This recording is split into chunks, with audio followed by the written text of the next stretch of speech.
はい、今日の2つ目。Then, はい。humble expressions. はい。so the earlier verbs, that's the you're gonna use. But it's you just remember, okay, いるは何ですか？いるはおります。はい、行くは何ですか？行く来るは参ります。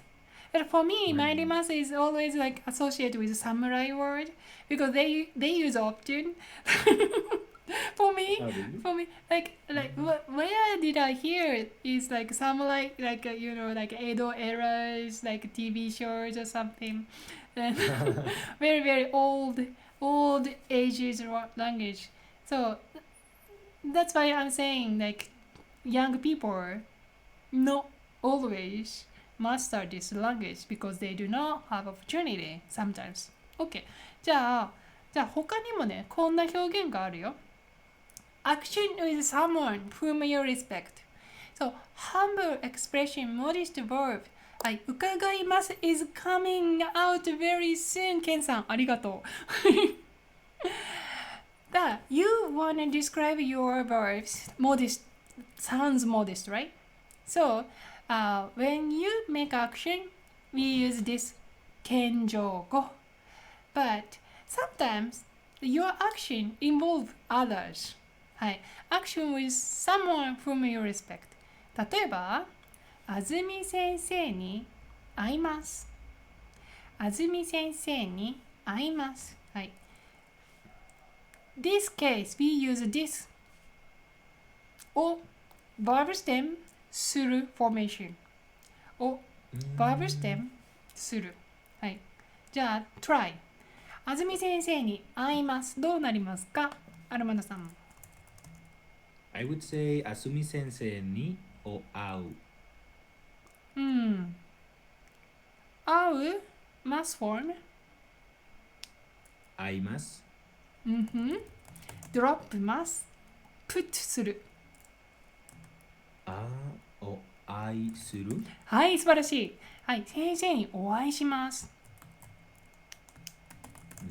先生にお会いしますと言います。はい。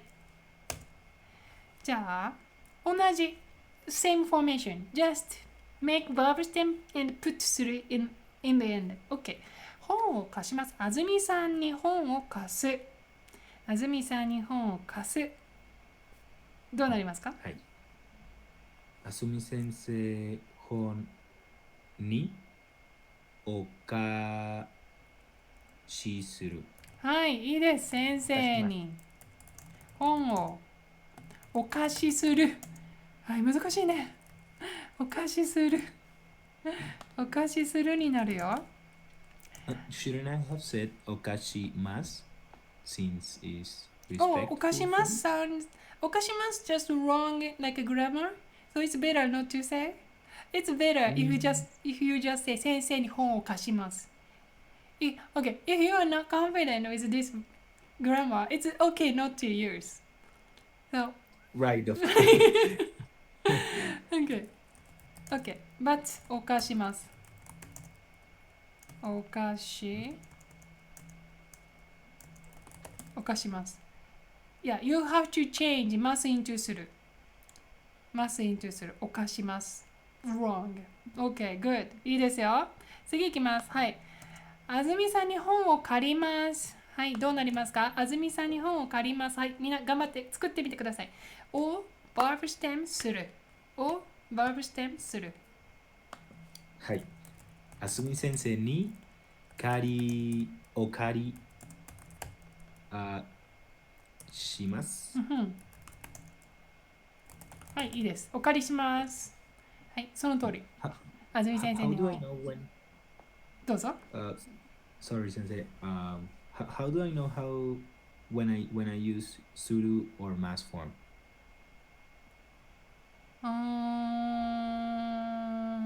I'm sorry. This is just I put dictionary form, but it's okay usually します。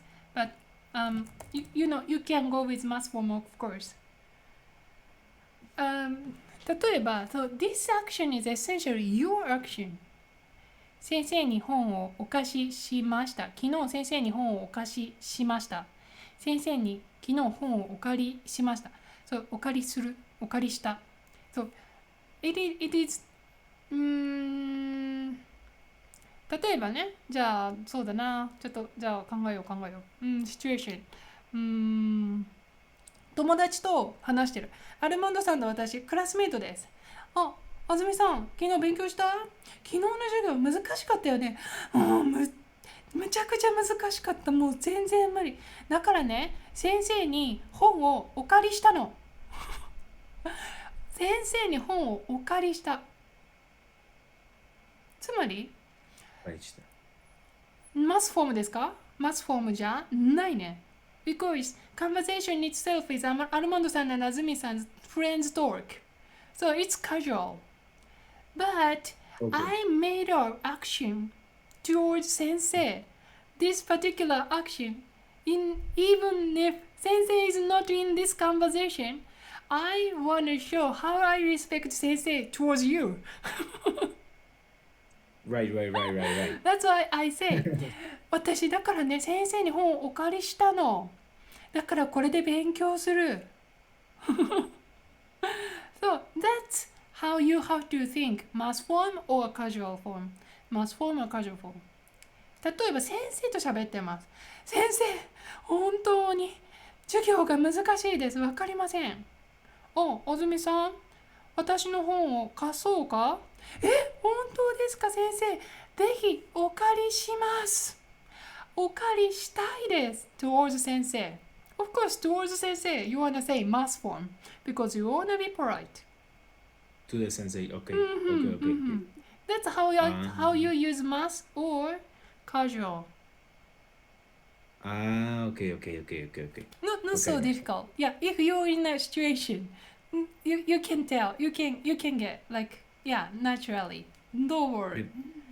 But just if you learn in the textbook, it's so hard because textbook always not enough for providing context. Okay. Thank you. もらうにもらう。はい、これを使います。もちろん先生に教科書をもらいます。これよく使うね。さっきも食べるときに使った。はい、食べるなんだった？お食べるします。No. Remember, when you eat, you're gonna say いただきます。そうです。はい、もらう entirely いただきます。It's actually, earlier I said 食べる飲む but it's not only that. Anything you receive もらういただきます。Actually, quite simple, right? 先生の方いただきました。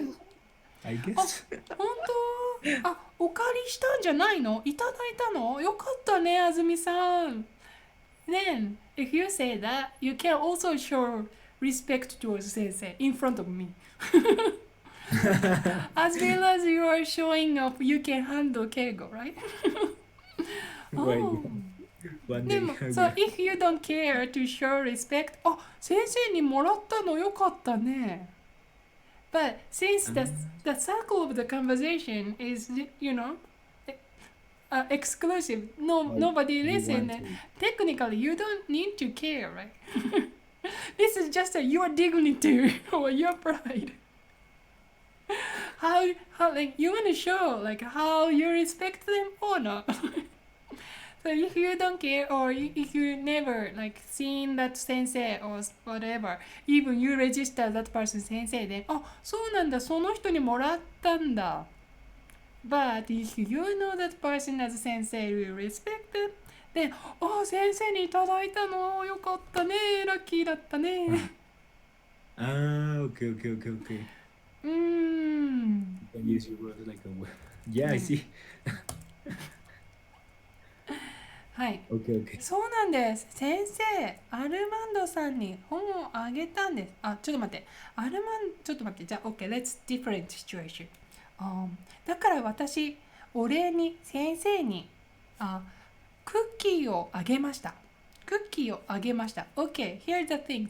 あげる sounds like always kinda you're pushing your like thank you feeling. あげました、あげました。So sounds like you know, you make an action making other people happy, but in the Japanese cultural context, we found that a little bit pushy or arrogant or you know, thank you is the feeling receiver perceive, and we shouldn't force that.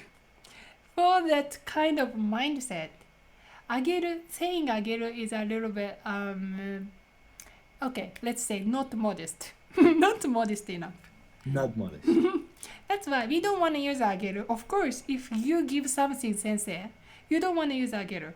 Then you add tiny bit extra accessory here. 先生に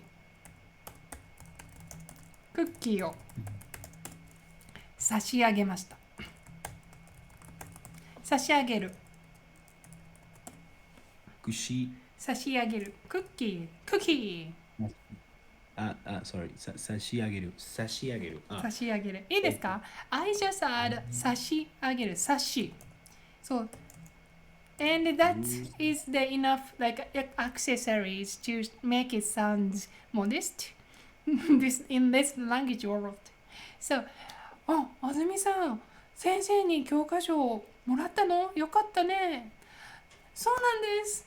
とても嬉しいです。だから私、お礼に先生にクッキーを差し上げました。はい、クッキーを差し上げました。と言います。もちろん先生に直接、先生、本いただけるんですか？ありがとうございます。たくさん勉強します。すみません。じゃあこれお礼に私昨日クッキー焼きました。だから差し上げます。と、差し上げるを使う。はい、いいですよ。Okay. Interesting. Thank you. お貸しします。すみません。死が抜けてます。ケンさん、ありがとうございます。はい、お貸しします。で、ひてひりひてひ。お貸し。お貸しします。お貸しします。貸すというバーブなんですね。貸すと What is? Yes. 貸すというバーブなので、貸しますになります。So I was missing one letter. 貸します。Okay. 教えてくれてありがとう。とても助かりました。はい、貸します。はい。だから、お貸しします。はい、ダブルし。お貸ししますになります。はい。じゃあ次。授業難しかったね、先生。授業難しかったね、アルマンドさん。何か質問はありますか？先生に質問を聞きますか？はい、聞く。このね、聞く。聞きたいです。はい、これもモディストバーブがある。ぜひ先生に質問を伺いたいです。Wow, this is totally different. 伺う。